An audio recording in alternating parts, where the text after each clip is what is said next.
तो बच्चों यहाँ पर आपके पास ये फरवरी मार्च का जो है पेपर है और इसके अंदर आपसे पूछा जा रहा है कि अगर आपके पास एक्चुअली हम तो पॉलीमर्स के पास पेपर्स कर रहे हैं, तो हमारे से ये पूछ रहे हैं ये पार्ट बी के अंदर कि आप इसका क्या बनाए, draw the repeat unit of the addition polymer of polyfumaric acid, this is fumaric acid and they are saying कि भाई इसका आप पॉलीमर बना के दिखाओ, वो भी एडिशन पॉलीमर, यानी कि डबल बॉन्ड को आपने यूज करना है इसके अंदर। तो आप सिंपल क्या करोगे बच्चों, वी नो दैट ये जो कार्बन कार्बन डबल बॉन्ड है यहाँ पर ये हमने लिखा, एक इसके नीचे भी कार्बोक्सिलिक एसिड है और एक के साथ यहाँ पर ऊपर भी कार्बोक्सिलिक एसिड है। डेफिनेटली इनके साथ एचएस भी मौजूद होंगे। जब ये डबल बॉन्ड टूटेगा तो ये आगे बॉन्ड बनाएगा, ये आगे बॉन्ड बनाएगा and this is what extended bonds. और ये आपके आ गया वन रिपीट यूनिट। उसने हमें बोला नहीं है कि आपने जो है, उसने बोला रिपीट यूनिट बनाया, इसका मतलब उसने एक रिपीट यूनिट बनाने का बोला है, आप उसमें दो ना बनाइएगा। ठीक है बच्चों। Yes sir. फिर अगर आप सेकंड वाले को देखते हो तो सेकंड वाले में वो क्या कह रहा है आपसे, they are saying that draw the repeat unit of the polyester when fumaric acid reacts with 1,2 ethane diol। ठीक है, तो आप देखें आपके पास ये कार्बोक्सिलिक एसिड है, it is just like this, आपके पास इस तरह का स्ट्रक्चर है, right, this is the structure you have, carboxylic acid का स्ट्रक्चर ये है। और दूसरा मॉलिक्यूल वो आपसे कह रहा है कि आपके पास है इथेन डायोल, यानी कि दो कार्बन वाला आपके पास कंपाउंड है और डायोल मतलब इन दोनों के ऊपर दो अलग अलग हाइड्रोक्सिल लगे हुए हैं। And we know that hydroxyl हमेशा अपना O देता है जबकि कार्बोक्सिलिक एसिड अपना OH देता है। तो ये दोनों मिलकर क्या बनाएंगे, आपके पास वाटर मॉलिक्यूल, यहाँ से ये H रिमूव होगा, यहाँ से ये OH रिमूव होगा, जो आपके पास बचेगा वो कहलाएगा आपके पास पॉलीएस्टर। तो इसको बना लेते हैं कि पॉलीएस्टर कैसा बनेगा। आपके पास पॉलीएस्टर बनेगा दिस कार्बन जिसके ऊपर दो ऑक्सीजन के साथ ही डबल बॉन्ड है, फिर एक कार्बन और यहाँ पर आपके पास है डबल बॉन्ड और फिर आपके पास एक कार्बन है, ठीक है, और इस कार्बन पे आपके पास क्या है, ऑक्सीजन के साथ डबल बॉन्ड, और यही मिलकर एस्टर लिंकेज बना रहा है आपके पास। And then we have two carbons और फिर ये two carbons ऑक्सीजन के साथ मिलकर so on। So this will be the one। वैसे इन्होंने यहाँ लिखा हुआ तो नहीं है skeletal का। They are asking draw the repeat unit of the polyester formed when fumaric acid reacts with ethane 1,2 diol। The ester bond should be shown fully displayed। they are saying displayed, तो हमें displayed बनाना पड़ेगा। fully displayed आपने बनाना होगा यहाँ पर, तो displayed बना लेते हैं, कोई मसला नहीं है। डिस्प्ले तो और आसान होगा हमारे लिए। वैसे डिस्प्लेड फार्मूला ये कह रहे हैं तो हमें डिस्प्लेड बनाना पड़ेगा। चलो डिस्प्लेड बना लेते हैं, it is more easy, right. तो ऊपर सवाल स्केलेटल में गिवन है तो मैंने स्केलेटल में बना दिया, अब इसको डिस्प्लेड में बना लें, it would be more easier for you now. ये बन गया आपके पास कार्बोक्सिलिक एसिड वाला और ये आ गया अल्कोहल वाला O and then this O, right बच्चों, so it is more easy for you। ठीक है, अच्छा यहाँ पर एक एक हाइड्रोजन आपने हाथ नहीं लगाया था बेटे, वो लगा लेना, ठीक है। सही, बीच में डबल और डाइन वाली की वजह से आया है।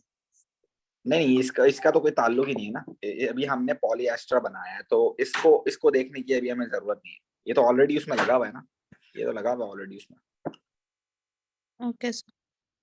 तो इसलिए हम इसको अभी नहीं देख रहे हैं, अभी हम सिर्फ उसको देख रहे हैं जो कि कार्बोक्सिलिक एसिड और अल्कोहल की वजह से एस्टर लिंकेज बन रहा है। ठीक है भाई। सर ये पहले पार्ट में OH नहीं हटेगा कार्बोक्सिलिक से? पहले वाले पार्ट में कहां पर,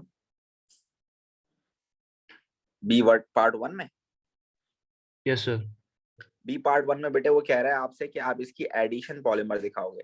तो एडिशन पॉलीमर जो होता है वो कार्बन कार्बन डबल बॉन्ड की वजह से होता है, तो हमने वो कार्बन कार्बन डबल बॉन्ड वाला परफॉर्म किया है ना। ये यहाँ पर कह रहा है कि आप पॉलीएस्टर बना के दिखाओगे, तो जब पॉलीएस्टर की बात कर रहे हैं तो फिर कार्बोक्सिलिक एसिड और फिर अल्कोहल यूज करेंगे आप।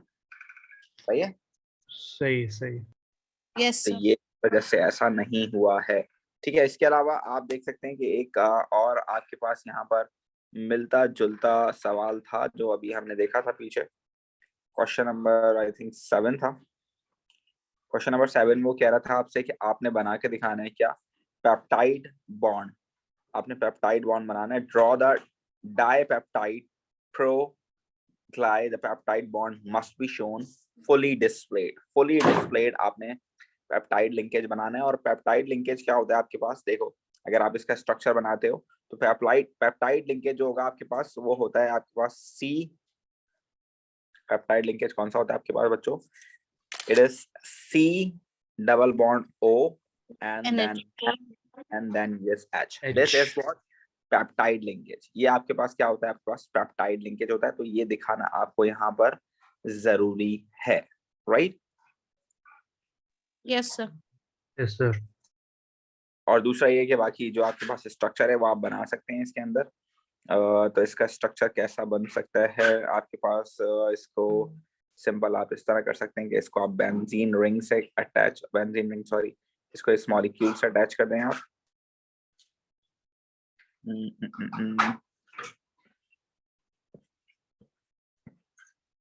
इस तरह से इस मॉलिक्यूल से आप अटैच कर सकते हैं और यहाँ पर आप कार्बोक्सिलिक एसिड भी अटैच कर सकते हैं, ठीक है। उसके अलावा name the type of reaction that from a dipeptide from 2 amino acids. ये बोल रहे name the type of reaction. ये कौन सा रिएक्शन होगा भाई? कंडेंसेशन रिएक्शन होता है। ये कौन सा रिएक्शन होता है आपके पास? पॉलीमराइजेशन कौन से टाइप की होती है? कंडेंसेशन पॉलीमराइजेशन होती है। You can use this, right? आप इसको एडिशन एलिमिनेशन भी बोल सकते हो, ठीक है, कोई मसला नहीं है उसका, राइट बच्चों? एडिशन एलिमिनेशन कैसे हुई? एडिशन एलिमिनेशन के लिए मुझे आपको ये वही वाला जो मैंने आपको मैकेनिज्म कराया था वो पूरा करके दिखाना पड़ेगा। एक चीज ऐड हो रही है तो दूसरी रिमूव हो रही है, तो इसलिए ये एडिशन एलिमिनेशन कहला सकती है। बट आसान ये है कि आपने इसको पॉलीमराइजेशन में पढ़ा है कि एमाइड लिंकेज जो बनता है वो कंडेंसेशन पॉलीमराइजेशन में बनता है, तो आप कंडेंसेशन भी लिख सकते हो, ठीक है? Okay sir. ठीक है, फर्स्ट पार्ट में COOH कहाँ से है? COOH कहाँ से आए? ये पूरा हमने अटैच किया था पेप्टाइड लिंकेज बनाने के बाद। देखो ऊपर क्या लिखा हुआ है, प्रोलीन ना, उसको यूज करते हुए नहीं है। हम बाकी जो स्ट्रक्चर है इंशाल्लाह जो हम बायोकेमिस्ट्री पढ़ेंगे तो उसके अंदर प्रोटीन्स में आप समझ जाओगे, ठीक है? ओके। मैंने सिर्फ सवाल को इसलिए सामने रखा है क्योंकि एमाइड लिंकेज अभी आपने पढ़ा है, तो मैं एमाइड लिंकेज दिखाना चाह रहा था एक्चुअली आपको। सही है? सही। ठीक है। उसके बाद वो नीचे लिखा हुआ है suggest why the secondary structure of polyproline can not be stabilised by hydrogen bonding. तो इसको भी हम जो है प्रोटीन के अंदर कंसीडर कर सकते हैं। अदरवाइज अगर आप चाहें तो ये बोल सकते हैं कि there is no hydrogen attached to the nitrogen, right? Yes sir. ठीक है भाई, तो ये सवाल आपके पास कुछ इस एयर में मौजूद थे जो कि आपके पास आप कह सकते हैं कि पॉलीमर से मिलते जुलते थे।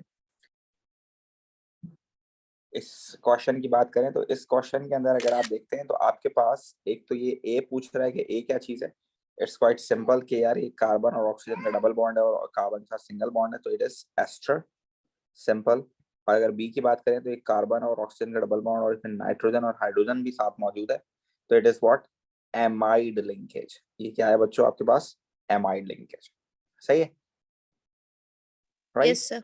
यू कैन सी दिस, इस एमाइड के पास सिर्फ एक ही हाइड्रोजन मौजूद है, तो एक हाइड्रोजन का मतलब ये it is a secondary amide. So if you want to define it as a secondary amide, so you can even use the word secondary amide as well, क्योंकि उसके पास एक ही हाइड्रोजन। अगर दो होते तो प्राइमरी एमाइड होता, और अगर एक भी ना होता तो टर्शियरी एमाइड होता, ठीक है ना? अब ये पूछ रहे हैं आपके पास इसके अंदर कितने कायरल सेंटर्स हैं। तो भाई देखें, आपके पास ये पूरे जो कार्बन हैं ये सारे तो कायरल सेंटर आपके पास नहीं हो सकते हैं, इसके अंदर डबल बॉन्ड है। और ये वाला जो कार्बन है ये भी नहीं हो सकता है, इसके पास क्या लगा हुआ है? आपके पास CH2 होता है, ठीक है ना? इसी तरह ये वाला कार्बन भी नहीं हो सकता। ये वाला कार्बन के बारे में सोचा जा सकता है, this is different, this is different and this is different. और यहाँ एक हाइड्रोजन भी होगा, इसके बारे में सोचा जा सकता है। उसके अलावा ये भी नहीं हो सकता, ये पूरा मॉलिक्यूल नहीं हो सकता, ठीक है ना? इसमें कार्बन डबल बॉन्ड है, ये भी नहीं हो सकता। और इस वाले के बारे में सोचा जा सकता है, कैन सी दिस, कि यहाँ अलग है, यहाँ अलग है, यहाँ अलग है, और यहाँ एक हाइड्रोजन होगा। So right now we have only 2 carbons are over here, such carbons जो कि chiral center हो सकते हैं। So you can say that we have 2 chiral centers over here, right बच्चों? यस जी सर। सर। Yes sir. और उसके अलावा आपके पास जो नेक्स्ट क्वेश्चन है ये पॉलीमराइजेशन से रिलेटेड है या नहीं, पहले हम इसको देख लेते हैं, उसके बाद फिर हम चेक करते हैं, ठीक है ना भाई? देखिए बच्चों, this part is actually related to the hydrolysis. When you hydrolyzed the polymers, so they are going to be broken down, right? So you can see this कि आपके पास उसने एक मॉलिक्यूल ऑलरेडी निकाल के दिखा दिया, आपको अलग कर दिया, और देखें इसके अंदर इसने ये वाला बॉन्ड भी तोड़ा और इसको OH बना दिया और इसको भी OH बना दिया, कार्बोक्सिलिक एसिड बना दिया। उसके बाद इसने ये वाला भी बॉन्ड तोड़ा, जब ये वाला बॉन्ड टूटा तो ये कार्बोक्सिलिक एसिड बन गया, दैट इज फाइन। अब आपके पास जो पार्ट बचा है वो बचा है ये वाला, आपके पास ये वाला पार्ट बचा है, ठीक है ना, ये आपके पास पार्ट बचा है।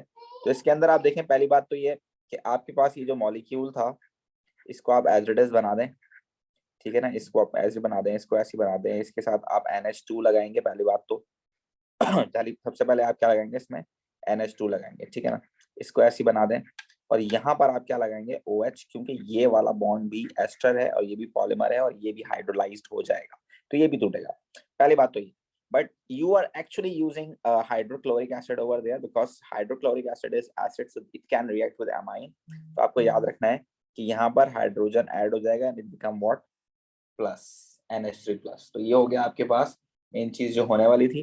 दूसरा ये कि जो आपके पास ये वाला पार्ट बचा है, ये क्या हो जाएगा आपके पास, ये अल्कोहल का पार्ट होगा, so it would be known as like OH, right बच्चों, it would be like this. Is that right? Yes, sir. Yes, Ahad, Amar, is that right? Rabel, is that right bete? Sir, can you repeat? Yes, you need to keep remember बेटे, जब भी आपके पास hydrolysis होगी तो हर तरह का bond आपके पास टूट जाएगा। You can see this कि आपके पास यहाँ दो बॉन्ड्स हैं। पहली बात तो ये कि आप देख सकते हैं कि उसने क्या तोड़कर आपको दिखाया, पहले उसको रिमूव कर दें तो आप देखें जरा, आपके पास यहाँ पर कितने लिंकेजेस हैं, एक तो ये एस्टर लिंकेज है, ये टूटेगा, एक ये अमाइड लिंकेज है, ये टूटेगा, एक ये एस्टर लिंकेज है, ये टूटेगा, तो ये सारे लिंकेजेस टूटेंगे। आप देखें उसने आपको ये मॉलिक्यूल दे दिया ऑलरेडी, ये पूरा मॉलिक्यूल उसने आपको बना के दे दिया, दिस इज हियर उसने ये वाला बॉन्ड तोड़कर आपको दिखा दिया कि भाई कार्बोक्सिलिक एसिड अलग हो गया और ये अल्कोहल अलग हो गया, उसने दिखा दिया करके, ठीक है ना। उसने ये भी दिखा दिया कि ये जो आपने तोड़ा है यहाँ पर भी कार्बोक्सिलिक एसिड अलग हो गया, you can see this, right. अब बचा क्या हमारे पास पार्ट बचा है ये वाला पार्ट, ये पार्ट हमारे पास बचा है, ठीक है ना। तो अब इस वाले पार्ट के अंदर जाहिर सी बात, जब आपके पास एमाइड लिंकेज टूटा है तो एक कार्बोक्सिलिक एसिड और एमाइन बनेगा, तो ये आपने बना दिया फॉर सपोज एमाइन, ये आपने NH2 बना दिया, दिस इज एमाइन, ठीक है ना, एमाइन आपके पास बन गया।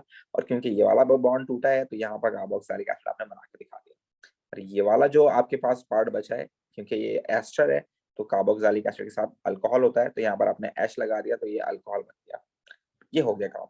लेकिन क्योंकि आप एसिड हाइड्रोलिसिस कर रहे हो, तो एसिड हाइड्रोलिसिस कर रहे हो तो एमाइन जो है आपके पास अल्कलाइन इन नेचर होता है, तो एमाइन जो है एसिड से रिएक्ट करके सॉल्ट बना लेता है, तो इस वजह से आप उसको दिखाएंगे कि एमाइन ने सॉल्ट बना दिया, NH3 प्लस दिखाएंगे आप यहाँ पर, ठीक है भाई। सही सर।